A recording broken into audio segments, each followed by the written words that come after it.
Now we are going to talk about a few more terms related to osmosis. First, we are going to see how many types of osmosis are there, the names of those types, and then we are going to understand each type. Nextly, we are going to understand the osmotic pressure, what it is. This is a term.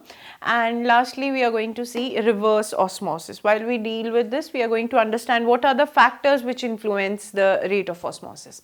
So before we start with the topic itself individually, just remember one thing: what is an osmotically active solution?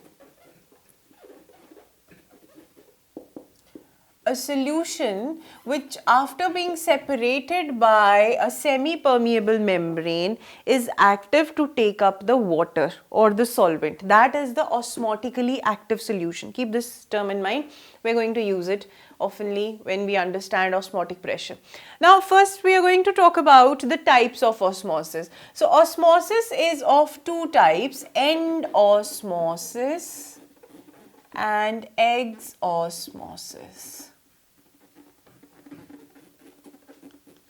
Now these two terms, endo and exo, you know that endo means inside, exo means outside. So whenever there is osmosis that is taking place inside the cell, that means the cell is absorbing the solvent. That means the cell is hypertonic and is taking up the solvent. That condition is known as endosmosis. So you can believe it that the osmotically active solution is present inside the cell. That is, of course, having a semi-permeable membrane, because the cell membrane is a semi-permeable one. So supposedly this is the cell, this is osmotically active solution which is hypertonic, of course. That is why it is ready to take up the water. So the water moves inside the cell. That would be end osmosis.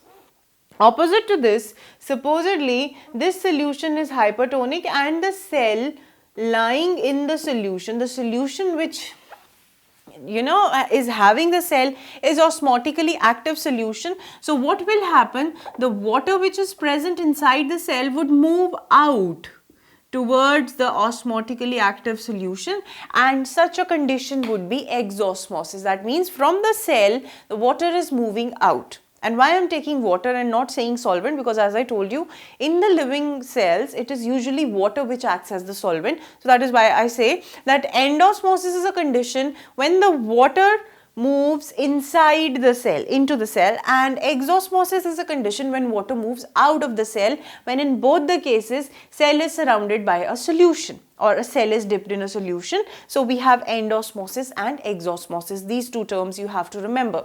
Moving further, we have another term, that is osmotic pressure.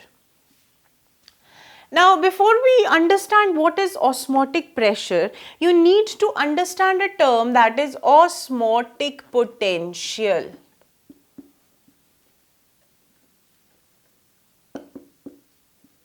Okay. Now, a solution is osmotically active. It is having the solute particles inside it.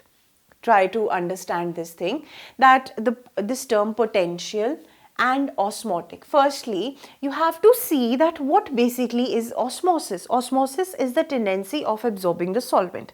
That is why we have ascertained this term, that being osmotically active to a hypertonic solution which can take up water.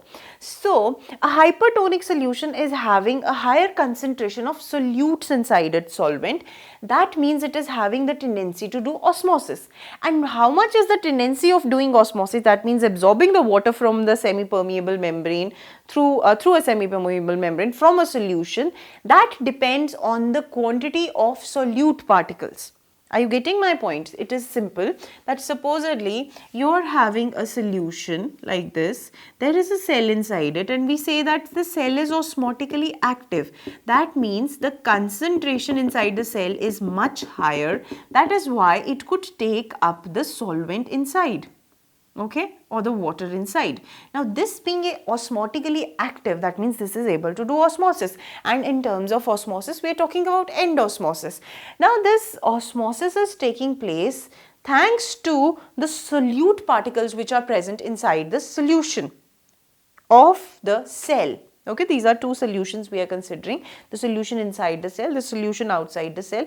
The solution inside has a higher concentration, all thanks to the extra solute particles which are present. So these solute particles are providing the solution a capability, or you can say the potential to do osmosis. So a solution is osmotically active because it is having a potential that is being provided by solute particles. Okay, more would be the number of solute particles, more would be the potential of solution to take up the water. So we have osmotic potential as the tendency due to which the solution would absorb solvent. More and more would be the solute concentration, more would be the osmotic potential. So the osmotic potential, because it is directly dependent upon the number of solute particles, is totally equivalent to the solute potential of a solution, which is represented like this.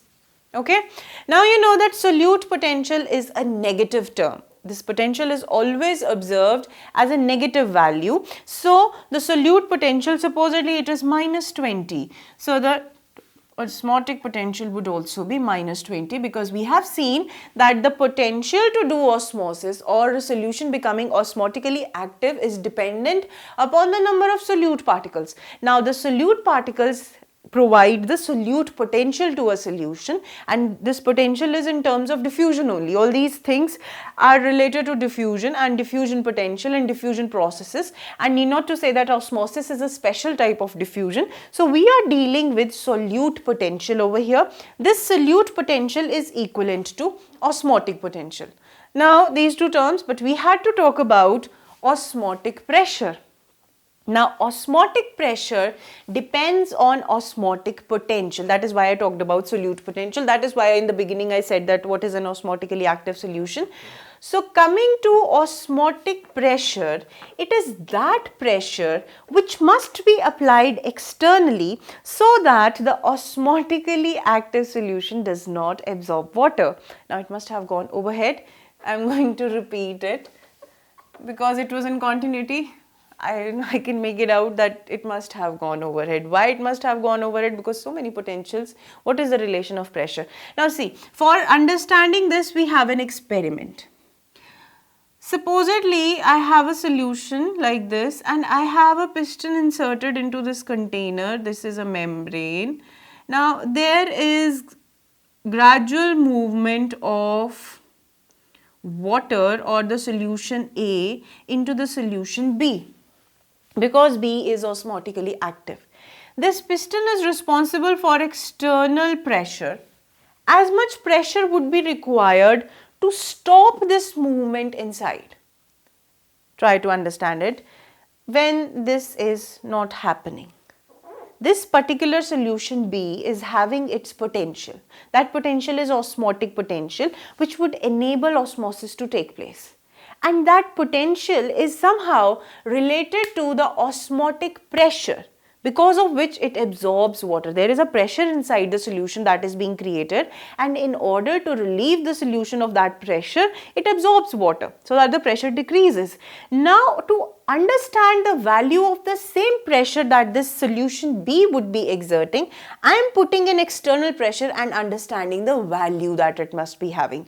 Please try to understand. Supposedly, you have a solution which is osmotically active. It is osmotically active because of the potential which is provided by the solutes. Now, this potential is giving it a pressure. It is exerting a pressure on the cell itself or the solution membrane itself, because of which, in order to ease that pressure, external water comes inside. Now, that external water would stop coming inside if the pressure that is exerted from inside is equated from a pressure outside. When the pressure value would be similar, there would be no movement of water. That means no diffusion would take place.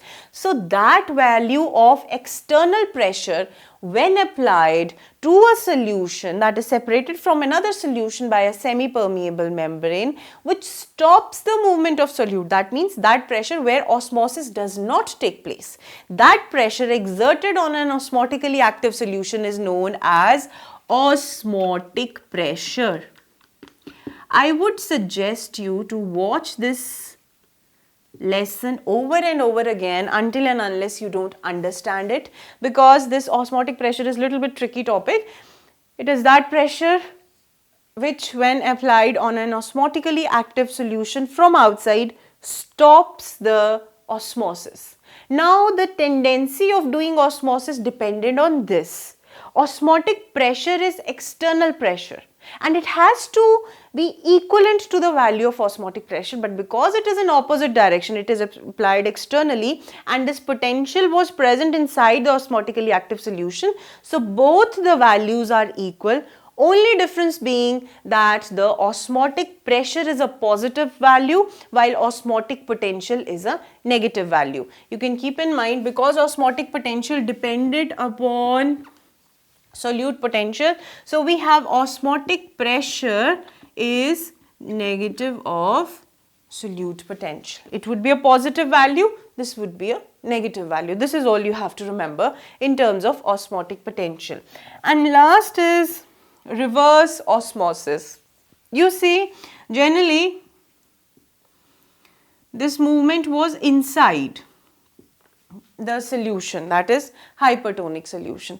But if I apply so much pressure which exceeds the osmotic pressure, see, when the osmotic potential would exceed the osmotic pressure would exceed the osmotic potential, that means the pressure that has been applied externally exceeds the potential of the solution inside. Instead of water molecules going inside, the whichever water molecules are present inside B, they would come out.